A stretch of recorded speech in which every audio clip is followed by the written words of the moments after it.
কাজেই এখান থেকে আমরা অভিজ্ঞতা সবাই নিতে পারেন। আমাদের সময় নষ্ট করার সুযোগ নাই, আমাদেরকে কাজ করতে হবে, এই সরকারকে টিকিয়ে রাখতে হবে। এই সরকার আমাদের অনেক পরিশ্রমের, অনেক আত্মত্যাগের সরকার। এই সরকারকে আমরা লক্ষ্য করছি ইদানিংকালে বিভিন্নভাবে অনেকেই অনেক কিছু বলে, অনেক কিছু করে তাদেরকে ব্যস্ত রাখতেছেন অন্যান্য কাজে। অথচ এই সরকারের ঘাড়ে একটা বড় দায়িত্ব, এই 18 কোটি মানুষের মুখে হাসি ফোটানো। অনেকের অনেক প্রত্যাশা, অনেক বেশি প্রত্যাশা। তাই সরকারকে আমি অনুরোধ করব, যেহেতু এই বাসেন্দ্রিক পুনর্বাসন প্রকল্পের ন্যায় আমরা 100টি প্রকল্প জাতির সামনে আনতে পারবো, আপনি দয়া করে আমাদের 8 দফা এই দাবিটি নিয়ে আপনি আগে অগ্রাধিকার দিয়ে বসুন। এলোমেলো অনেকের সাথে বসে আপনার কিন্তু কোনো ফায়দা হবে না। দেশের মানুষকে আপনি তেমন কিছু দিতে পারবেন না। পরীক্ষিত যারা এই দেশের জন্য সংগ্রাম করেছে, যারা রক্ত দিয়েছে বিগত 15 বছরে, 18 বছরে, আপনি তাদের তালিকা খুঁজুন, তাদেরকে জানুন, তাদের ইতিহাস নেন, তারপরে তাদের সাথে বসেন। আওয়ামী লীগের যথেষ্ট পরিমাণ গুন্ডা পান্ডা এবং তাদের সাহায্যকারী দালালেরও কোনো অভাব নাই। এই সমাজে এই সকল দালালদেরকে পরিহার করুন। চিনবেন কিভাবে? 1 নাম্বার চিনার উপায় হচ্ছে দ্বাদশ সংসদ নির্বাচনে যারা অংশগ্রহণ করেছিল, যারা এই নির্বাচনে সাহায্য করেছিল, তারা প্রত্যেকেই দালাল।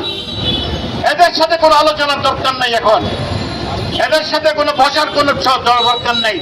আপনি যাচাই বাছাই করুন, এই ধরনের দালাল যারা আছে তাদেরকে পরিহার করে চলুন। যারা মাঠে ঘাম জড়িয়েছে, রক্ত জড়িয়েছে, তাদেরকে নিয়ে বসুন। তারাই তো আজকে দেশ স্বাধীন করেছে। কাজে আপনার লোকের কিন্তু অভাব নাই।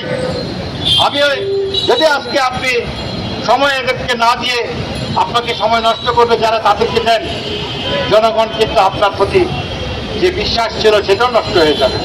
আমরা সেটা হতে দেব না। তাই আমাদের মাননীয় প্রধান উপদেষ্টা সহ অন্যান্য সম্মানিত উপদেষ্টাগণদের প্রতি দৃষ্টি আকর্ষণ করে বলছি, আমরা যেহেতু শহীদ মুক্তিযোদ্ধা পরিবার, আমরা 71 যুদ্ধে আমার 2 বাবা শহীদ হয়েছেন, আমার বাবা শহীদ হয়েছেন।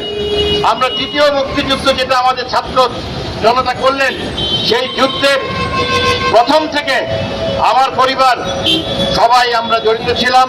আমরা কথা বলেছি, আমরা রাজপথে লড়াই করেছি। আপনি 5 তারিখের পূর্বে আপনি ভিডিও ফুটেজ দেখুন, টেলিভিশনের ভিডিও দেখুন, সেখানে আমাদের কার্যক্রম পাবেন। আমরা আমাদের ঘরের ভিতরের বড় আত্মীয় জেনারেল ইব্রাহিম সাহেব, ওনাকে পর্যন্ত আমরা বয়কট করেছিলাম এবং আমরা করেছি। আমরা তারও শাস্তি দাবি করেছি। তার মতো যারা ভুল করেছে, অন্যায় করেছে, তাদেরকেও আমরা শাস্তি চাচ্ছি।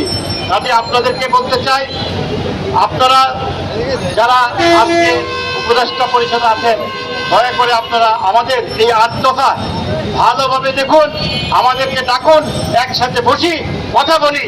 আমরা কালকে থেকে কাজ শুরু করতে পারবো ইনশাল্লাহ।